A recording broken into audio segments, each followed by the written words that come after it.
Assalamualaikum warahmatullahi wabarakatuh.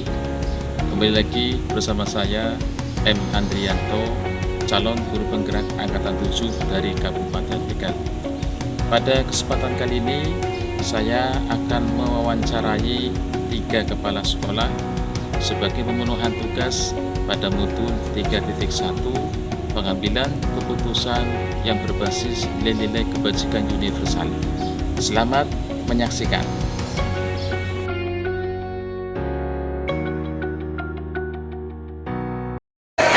Assalamualaikum warahmatullahi wabarakatuh. Sehat Pak? Alhamdulillah sehat. Sebelumnya saya ucapkan terima kasih Pak sudah memberikan saya kesempatan, memberikan saya waktu untuk sekedar sharing menjadi informasi dari Bapak selama menjadi kepala sekolah di SDN Sembojan Sakti. Sebelumnya memang saya perkenalkan Pak M. Andrianto, calon guru penggerak Angkatan 7 pada modul 3.1. Memang saya sedang belajar materi tentang pengambilan keputusan berbasis nilai-nilai kebajikan universal, di mana kami diminta untuk mewawancarai 3 kepala sekolah terkait dengan pengalaman beliau terutama Bapak dalam hal ini dalam pengambilan keputusan kasus-kasus yang terjadi di sekolah, terutama dilema etika. Mohon izin silakan. Bapak menjadi kepala sekolah di SDN Sembojan 1 sudah berapa tahun? Kira-kira saya kesini di SDN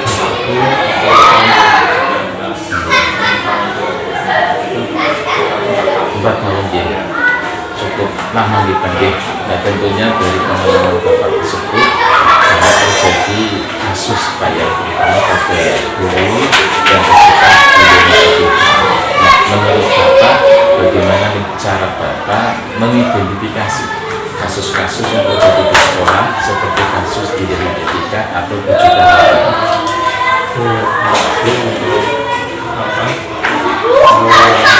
Kami di SDN Sembojan permasalahan yang ada di lingkungan sebuah ini banyak sekali.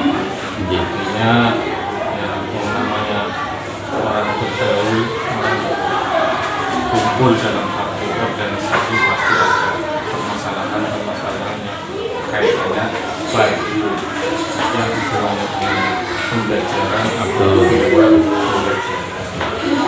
Dalam organisasi ini ya, contoh misalnya yang pertama itu izin seperti untuk kepentingan izin masalah izin. Yang berikutnya ada yang lamban dalam pembuangannya dan juga dalam sulang itu ada yang yang namanya yang namanya apa kehidupan di sekolah. Jadi banyak sekali permasalahan. Itu ya kira Oh gitu. Nah selama ini Bapak memimpin kurang lebih 4 tahun ya Pak ya? Berarti disatakan ada beberapa permasalahan atau kasus yang terjadi pada guru. Nah menurut Bapak bagaimana cara Bapak dalam menjalankan pengambilan keputusan di sekolah, terutama pada kasus-kasus yang mengandung 2 kepentingan yang memang sama-sama benar atau sama-sama mengandung nilai kebajikan? iya ya kira-kira pertanyaannya dalam pengambil keputusan dalam kaitannya dengan ini kami juga di samping memperhatikan masalah aturan kedinasan, kami juga melihat dari sisi kemanusiaan. Yang pertama contoh misalnya ada guru yang izin mau berusaha kedinasan. Nah ini kan di sisi lain untuk kepentingan guru sendiri, di samping itu ya sekolah juga istilahnya kalau misalnya guru tidak sehat otomatis kan kalau mengajar beban. Ini juga dilema juga Mas, artinya kalau meninggalkan, kalau secara kedinasan ya itu kan berarti meninggalkan tugas sebagai guru di sekolah. Sementara guru sakit otomatis kalau tidak sehat berarti kan tidak bisa mengajar. Maka secara kemanusiaan saya mengizinkan untuk biar nanti besoknya bisa sehat kembali dan bisa mengajar anak-anak di pengajian. Luar biasa nih Bapak sebagai pemimpin. Ini Pak, tentunya dalam pengambilan keputusan itu Bapak punya langkah-langkah atau punya prosedur. Dan menurut Bapak, prosedur seperti apa nih yang selama ini Bapak lakukan dalam pengambilan keputusan? Terima kasih untuk prosedur dalam pengambilan keputusan ini.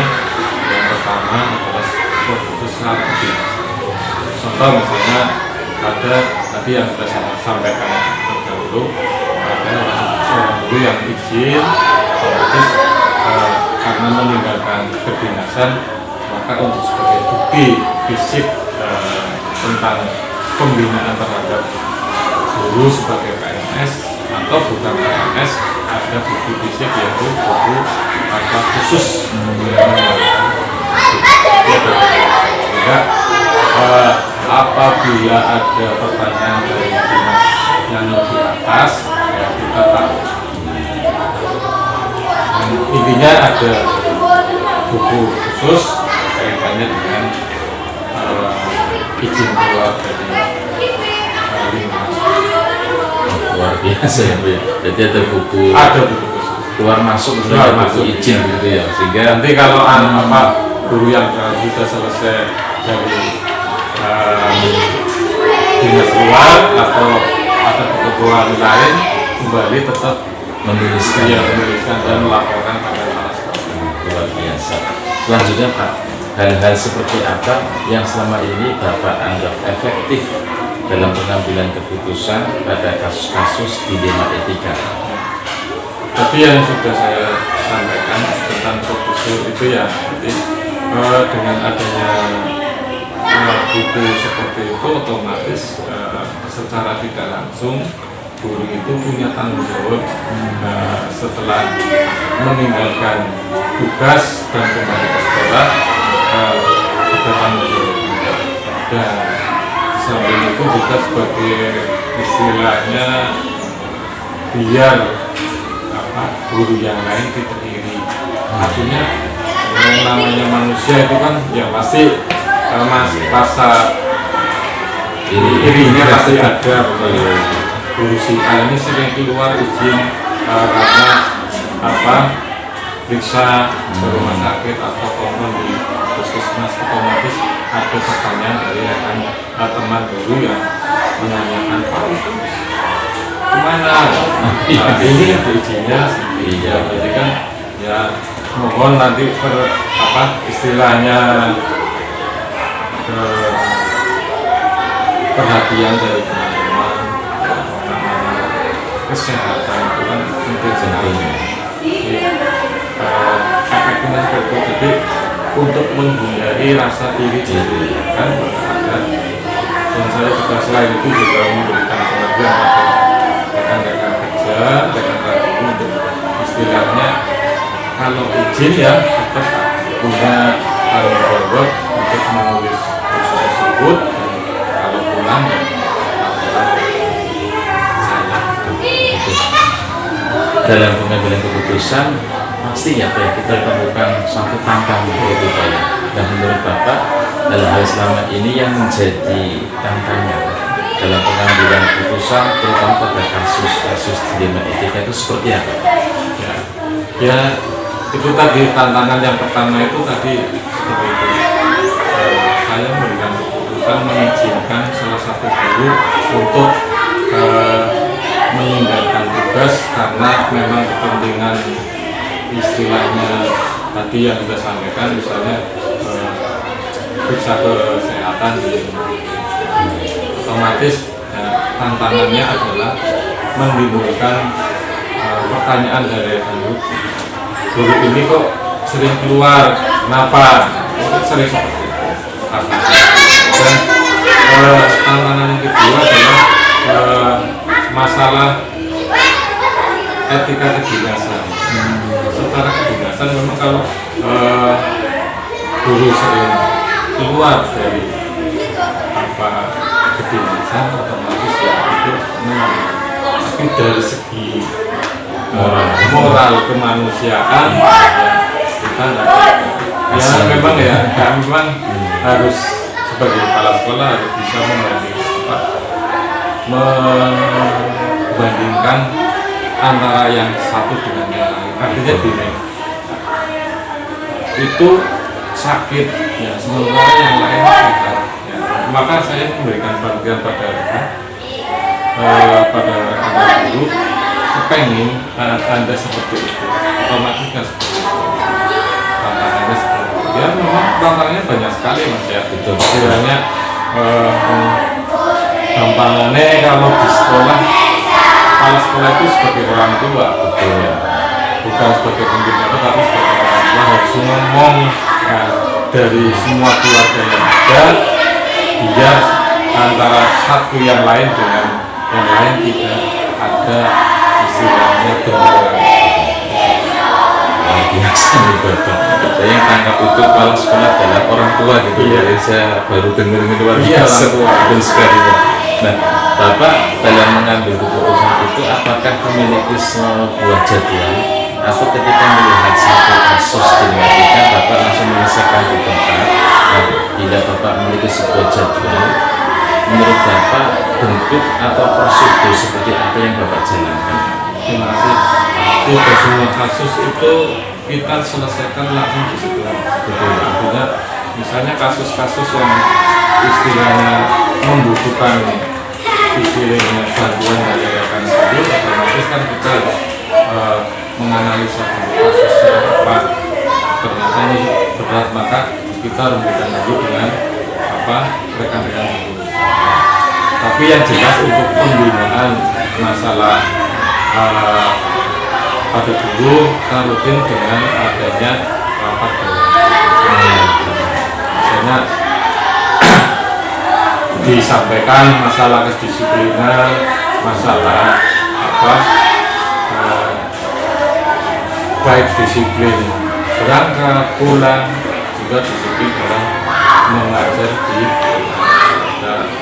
sebelum mengajar membuat penjelasan itu sebagai nah, penjadwalan masalah kasus misalnya ada satu kasus yang perlu diselesaikan bersama-sama ya kita menyelesaikan bersama di dewan guru karena kalau kasus itu dianggap sebagai kasus pribadi ya diselesaikan secara pribadi dengan jadi orang lain kalau memang itu orang lain tidak membutuhkan istilahnya keterbukaan ya itu secara pribadi biasa berarti membedakan milah kasus juga ya saya baru tahu ilmunya juga ya ini luar biasa.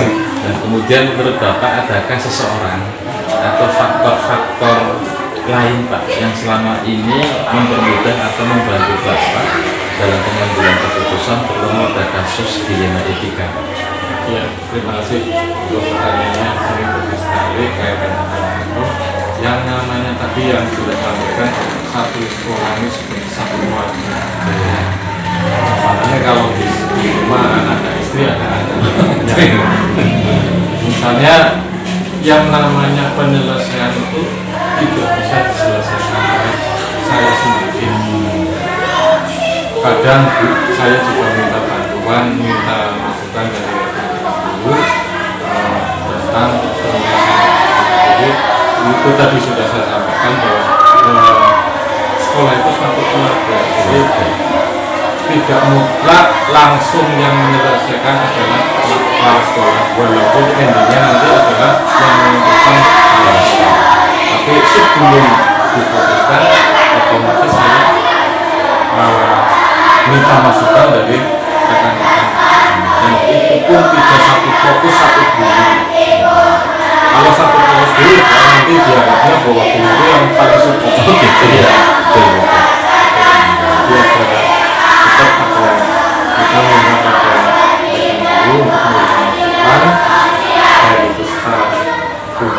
bisa secara bersama-sama. Luar biasa. Saya ambil kata berarti kebersamaan yang kita depankan, kebersamaannya tidak mengandalkan satu sosok guru misalkan gitu ya. Luar biasa Pak. Dari semua hal yang telah disampaikan Bapak nih, menurut Bapak pembelajaran apa yang bisa Bapak ambil atau bisa Bapak petik dari pengalaman Bapak mengambil keputusan dilema etika Pak? Terima kasih. Pertanyaan yang bagus.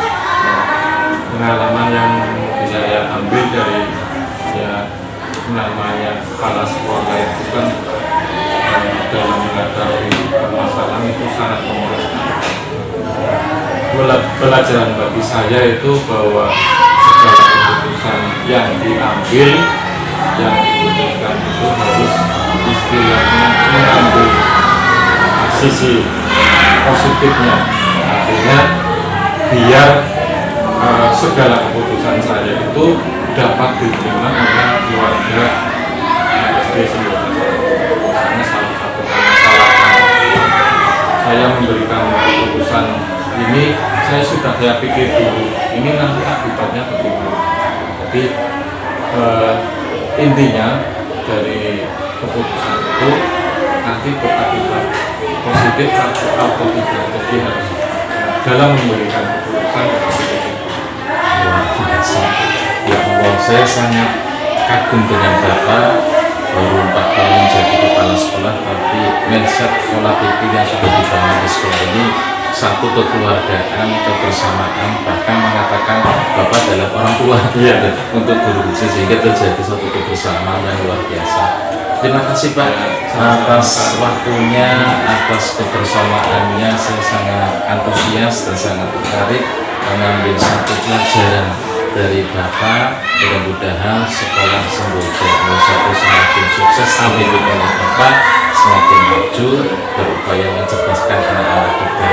Saya mohon izin kembali mudah-mudahan percakapan ini tidak mengganggu waktunya Pak dan seterusnya. Itu Pak. Assalamualaikum.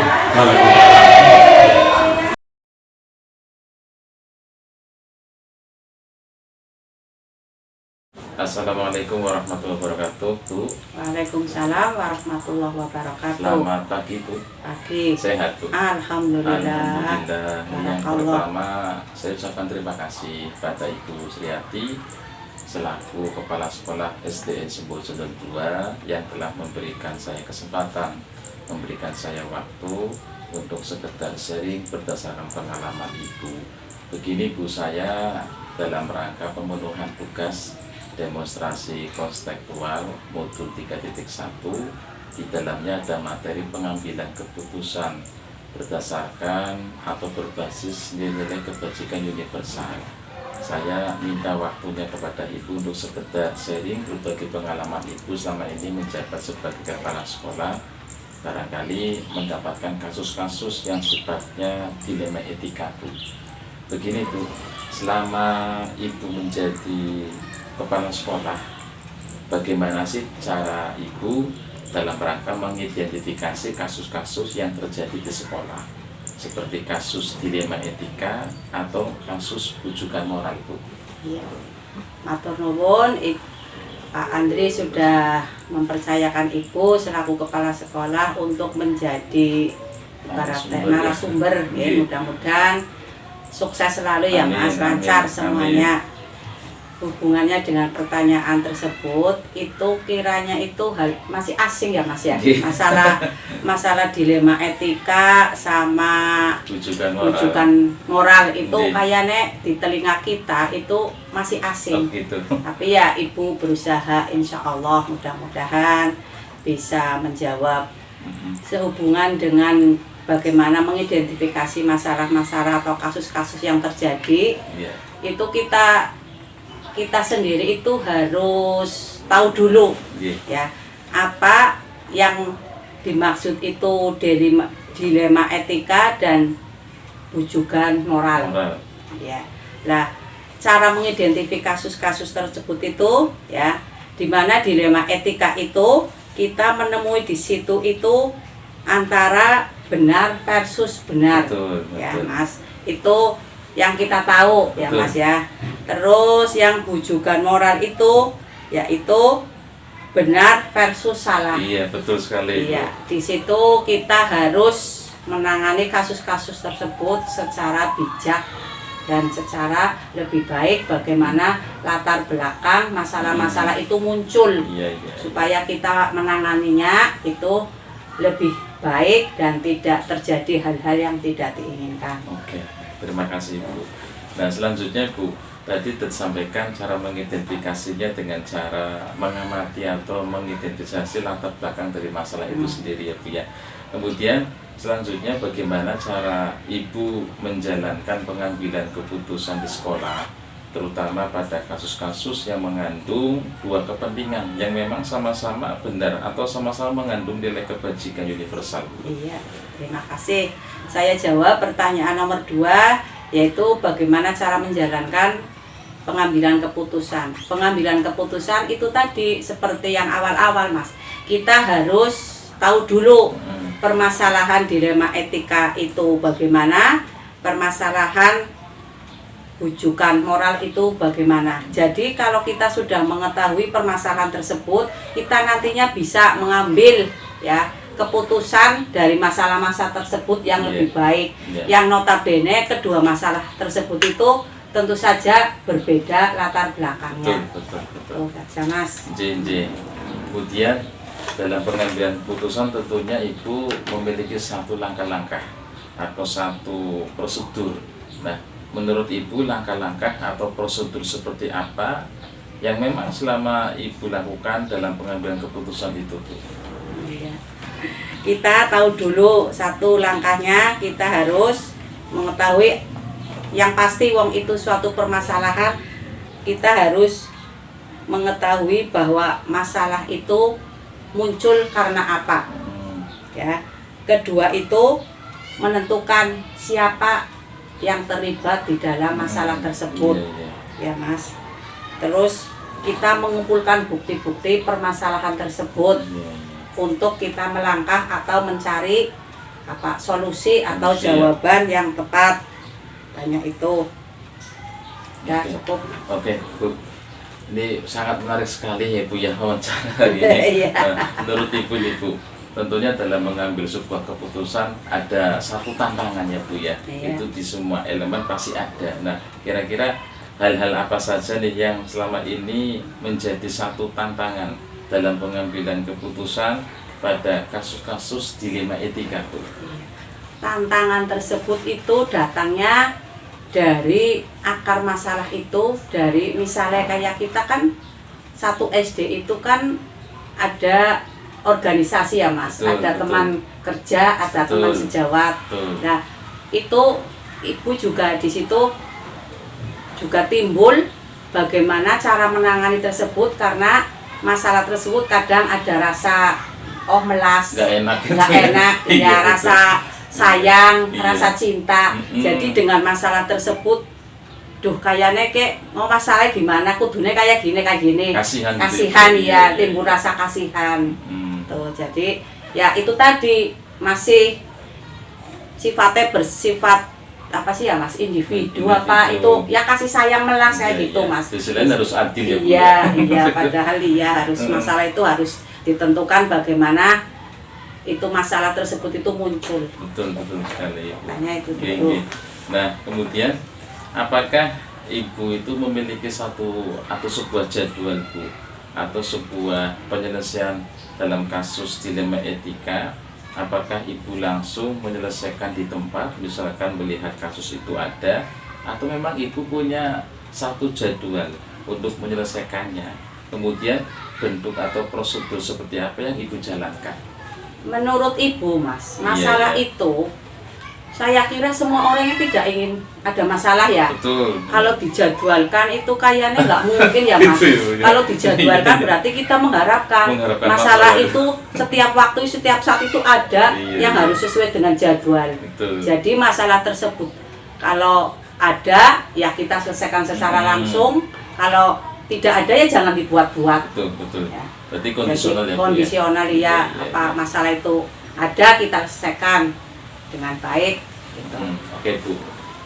Menurut Ibu dalam mengambil keputusan untuk menyelesaikan satu masalah dilema etika itu, adakah seseorang atau mungkin faktor-faktor yang selama ini mempermudah atau membantu itu dalam pengambilan keputusan dalam kasus-kasus dilema etika tersebut, Bu?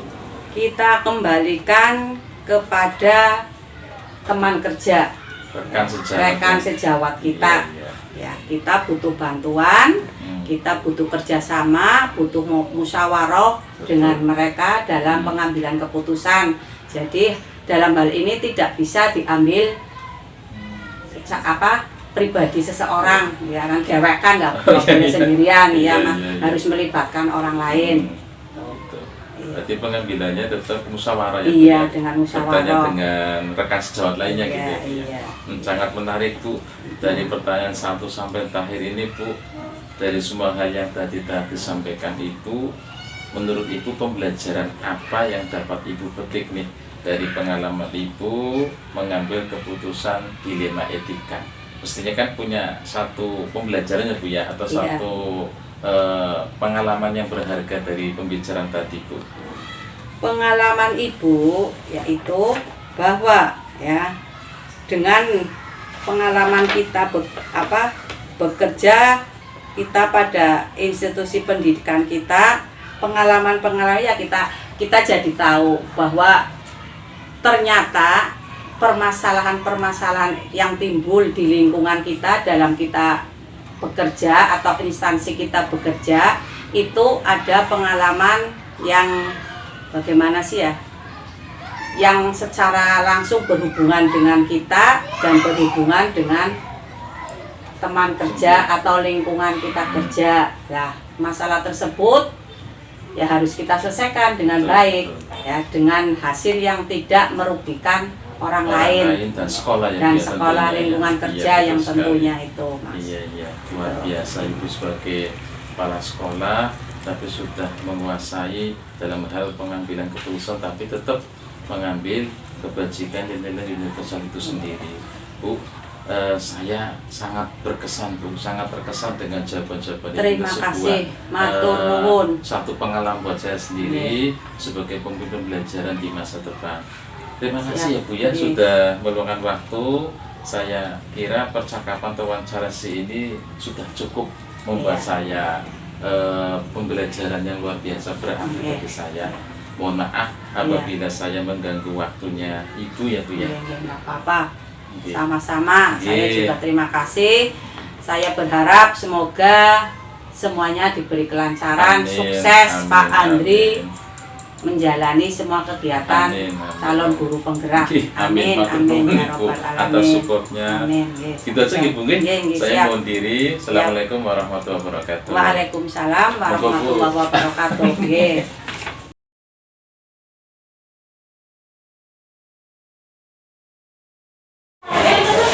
Assalamualaikum warahmatullahi wabarakatuh. Ini kali yang pertama saya mengucapkan terima kasih sudah diberikan kesempatan dan waktu untuk sekedar mewawancari Bapak selaku kepala sekolah SDN Mulyo Harjo Nomor 2. Dalam hal ini saya CGT 87 Kabupaten Tegal pada saat ini sedang menjalani pendidikan guru penggerak materi modul 3.1. Materinya pengambilan keputusan berbasis nilai kebajikan universal, di mana saya harus mewawancarai kepala sekolah terkait dengan pengalaman Bapak sebagai kepala sekolah dalam pengambilan keputusan terhadap kasus-kasus yang bersifat dilema etika. Iya, Pak. Menurut pengalaman Bapak sebagai kepala sekolah di SDN Mulyo Harjo Nomor 2 ini, Pak, bagaimana cara Bapak dalam mengidentifikasi kasus-kasus yang terjadi di sekolah, seperti kasus dilema etika atau kecurangan orang lain? Terima kasih Bapak Andri masih belum pendidikan sukses yang dibanyakan lebih kasus-kasus yang terjadi setelah masalah pidana. Untuk setahun ini, 1 tahun kebetulan saya sudah berada ya ada sedikit kasus pidana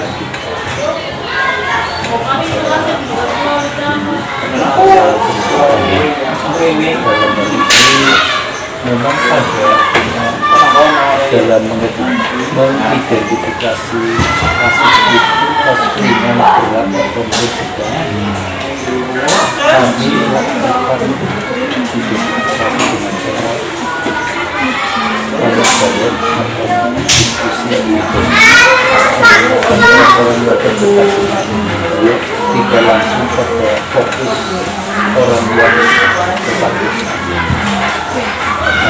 karena kasus itu ada semacam fitnah dan sebagainya kita telusuri dulu tidak ada kemudian diskusi kelompok atau kami mengambil orang yang ketiga yang permasalahan tersebut setelah ketemu kita membawa analis itu kan identifikasi dulu.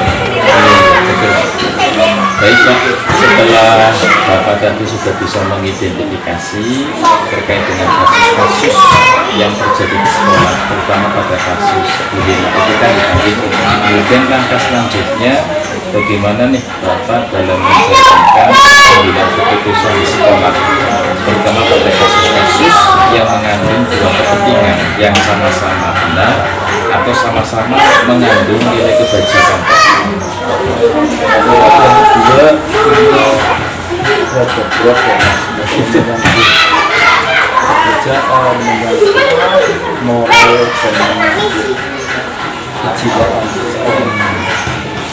Sebagai kepala sekolah tentunya harus bisa memutuskan di antara dua pilihan untuk mencapai keputusan yang bagus, tidak merugikan seseorang, itu perlu keputusan yang bertanggung jawab. Keputusan yang bertanggung jawab itu tidak gampang, perlu ada latihan-latihan atau perlu ada kejiwaan yang menarik kejiwaan dari pekerja. Istilahnya keputusan yang bertanggung jawab tidak datang dengan sendiri. Kita mengkaji-kaji kalau keputusan seperti ini merugikan A atau B atau tidak. Jadi keputusan itu memang harus jeli dan tadi sesuai identifikasi tadi ya. Maka selalu kita harus menuju gerakan yang diutamakan mana. Kalau ini membahayakan apa tidak. Jadi misalkan ada guru tadi yang satu kalau mengajar terus kami kasihan harus dipaksa mengajar dan susul nanti kita kok mati. Jadi kita harus mengambil langkah-langkah kebijakan yang bertanggung jawab bahwa dia bisa istirahat atau cuti akan ada kesempatan cuti itu harus jam waktunya. Jadi dalam menjalani pengambilan keputusan itu harus ada keputusan yang bertanggung jawab yang bisa dipertanggungjawabkan terus tidak membahayakan seseorang, tidak merugikan kalau kedinasan kita masih banyak tenaga lain yang melakukan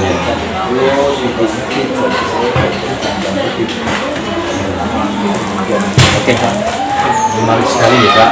Monitor begini Pak, dalam pengambilan keputusan tentu ada satu langkah-langkah atau prosedur lah Pak.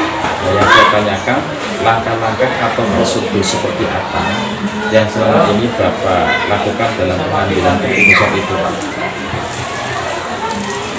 sisi ini kami dalam pengambilan keputusan dan prosedur POOC kalau POOC ya. POOC atau banyak program option Komnas hasil proses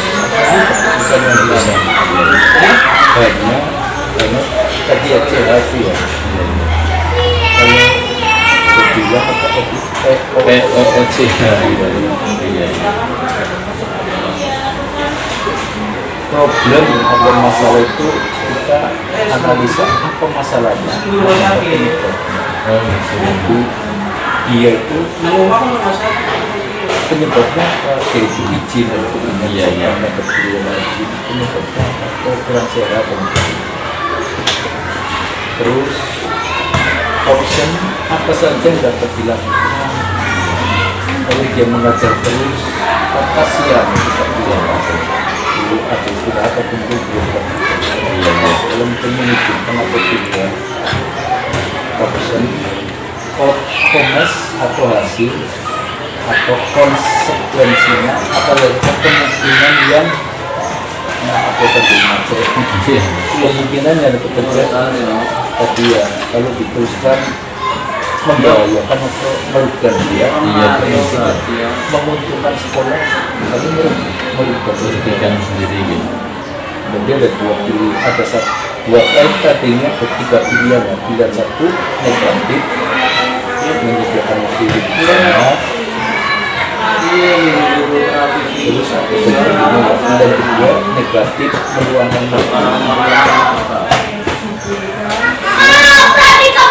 merugikan tadi ya. Yang ketiga jadi kalau pekerjaan ini diteruskan sesuai aturan yang berlaku itu menunjukkan negatif semua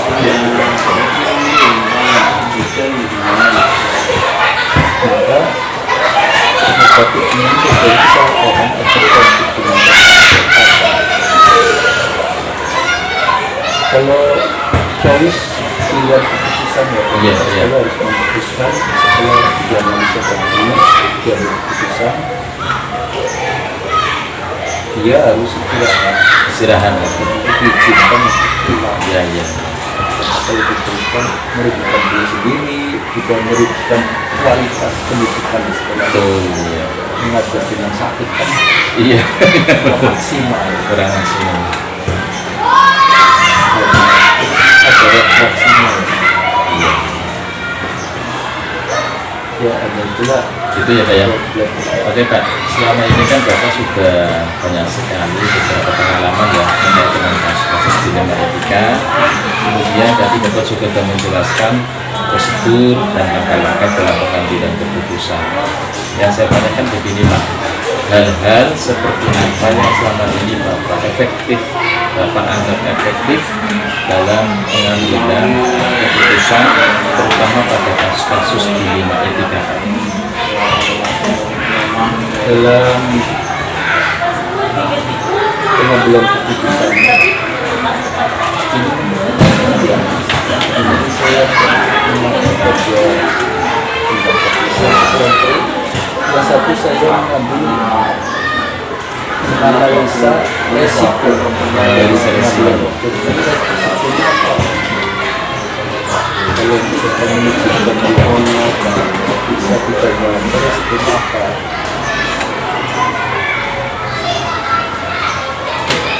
terus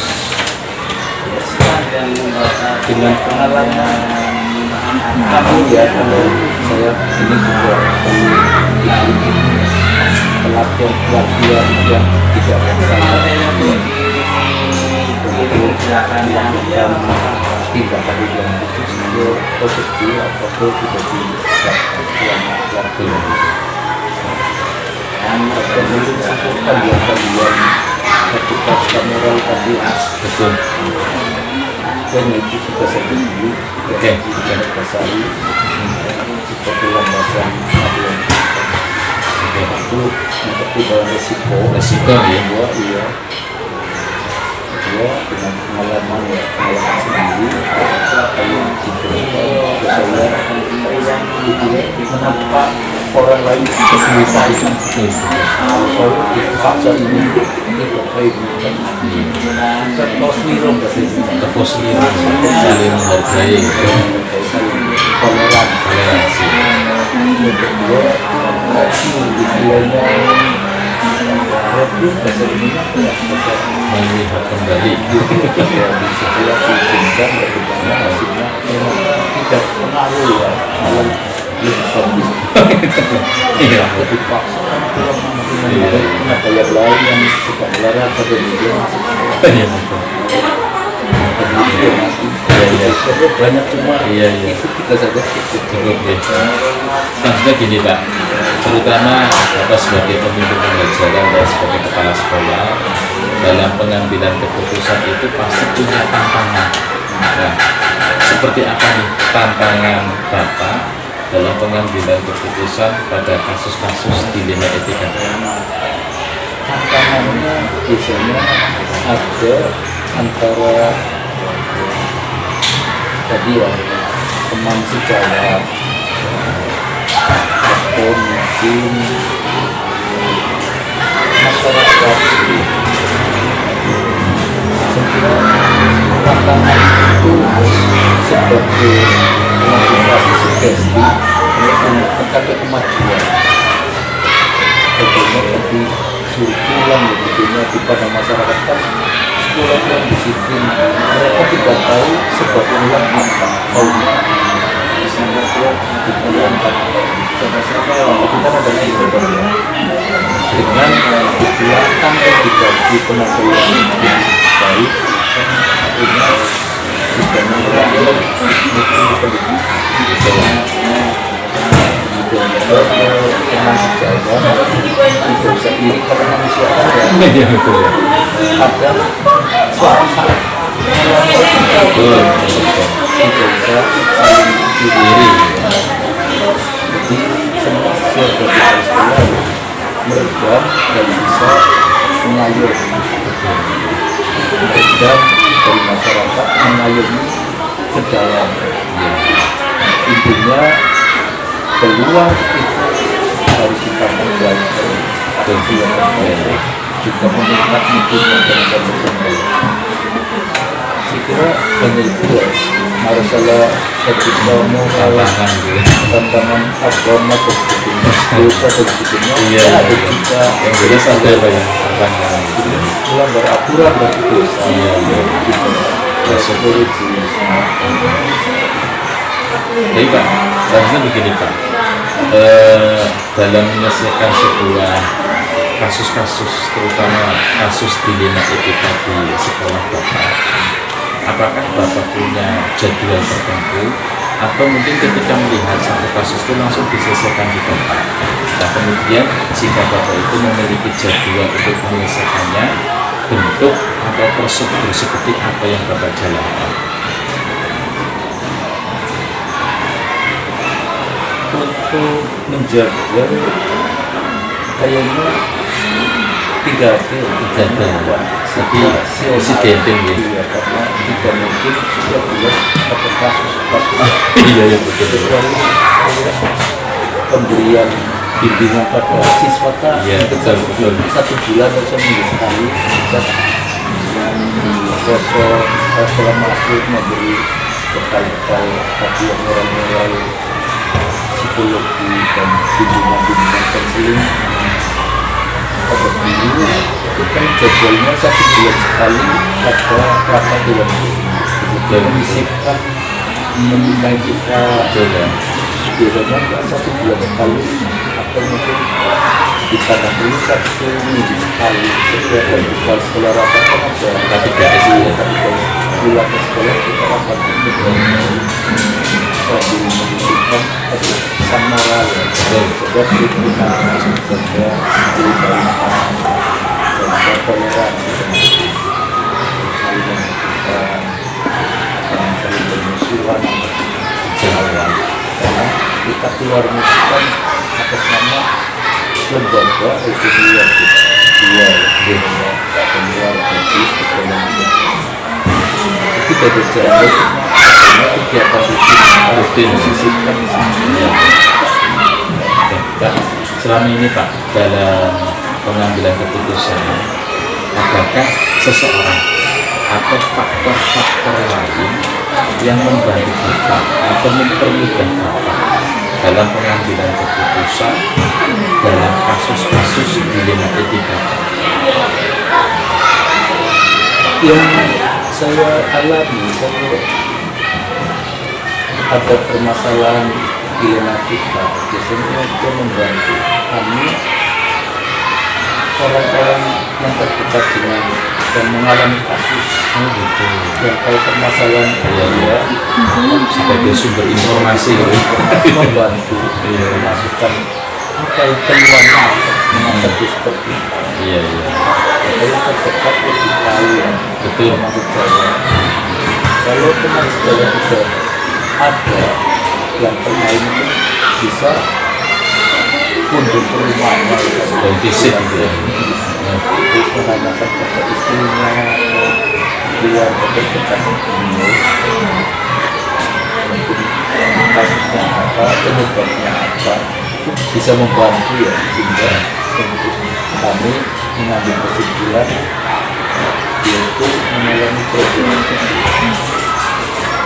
Sebenarnya kalau jauh-jauh seperti itu Yang dulu lekor itu. iya orang yang dipercaya terus orang yang Netral.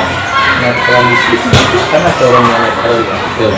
misalnya ada A dengan B punya maksud ada orang yang netralisis kalau kita cari orang yang pro mesti menjelekkan si A Iya, iya, iya.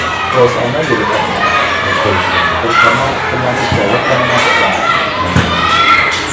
kalau keluarga karena kalau sekolah kan harus coba tidak boleh coba ke sana sih harus menenang Acil ya. kalau terima kondisi seperti tidak ada kita bersama di dalam rapat dewan sebelum itu juga dipanggil secara individu untuk mengungkapkan permasalahan RP jangan kita betul-betul Oh, gitu.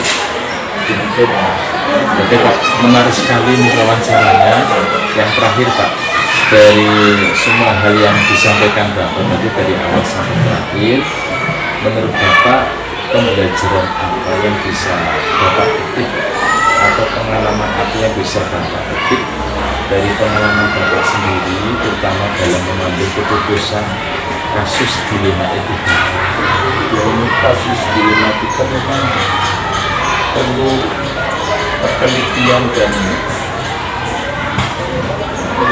penelitian dan perlu waktu yang lama ya. Kalau kita bisa memecahkan dilematika ini dan menyelesaikan permasalahan itu saya menambah kedewasaan kita. Jadi semakin kita ternyata kuncinya ini kita semakin dewasa. Kalau melihat permasalahan ini bisa selesaikan, terus bisa meredam dari luar maupun di dalam, sehingga kemajuan akan tercapai. Kalau dilema kita itu dibiarkan, tidak tercapai, itu menggambar perkembangan kemajuan sekolah. Betul. Dari masyarakat tidak dipercaya, pergaulan ribut, Ya betul. anak-anak terlantar, Ini harus diselesaikan ya Pak ya. harus diselesaikan. Harus ya. Kalau sudah selesai clear, bangga ya, alhamdulillah sudah selesai. Nanti kasus-kasus lagi yang nanti mereka tidak lagi bisa contoh apa ya, langsung diambil sumbernya, Betul. sumber konflik dari mana, Iya. langsung dipatahkan. Jadi dengan adanya dilema kita sebagai awal untuk menyelesaikan kasus berikutnya Gitu ya Pak. lebih dewasa lah. Betul. Ada itu ya. Oke, Bapak, menarik sekali. Berarti saya beberapa melontarkan tetangga dan saya menggali informasi yang sangat luar biasa, pengalaman yang luar biasa buat saya mengenai usahakan banyak. Terima kasih Bapak sudah berbagi, sudah sharing pengalaman Bapak sebagai kepala sekolah di SDA Mulyo Harjo Mulia bersama Bapak Kabupaten Tegal. Mudah-mudahan ke depan Bapak menjadi seorang kepala sekolah yang lebih bijak dalam menentukan dan mengambil sikap keputusan terutama pada kasus-kasus di lingkungan kita. Terima kasih lagi. Saya ucapkan banyak terima kasih dan mohon maaf nih apabila mengganggu waktunya Bapak. Saya langsung izin pamit Pak. Sudah sih Pak. Saya juga terima kasih atas kedatangannya. Semoga ilmu yang kecil ini semoga dapat bermanfaat. Amin. Mas Andri ya, kalian bersekolah. Betul. Semoga nanti kalau jadi kepala sekolah bisa lebih sukses lagi. Amin. Saling berbagi saja. Betul. Ya, terima kasih. Oke, terima kasih Pak. Untuk. Assalamualaikum. Waalaikumsalam.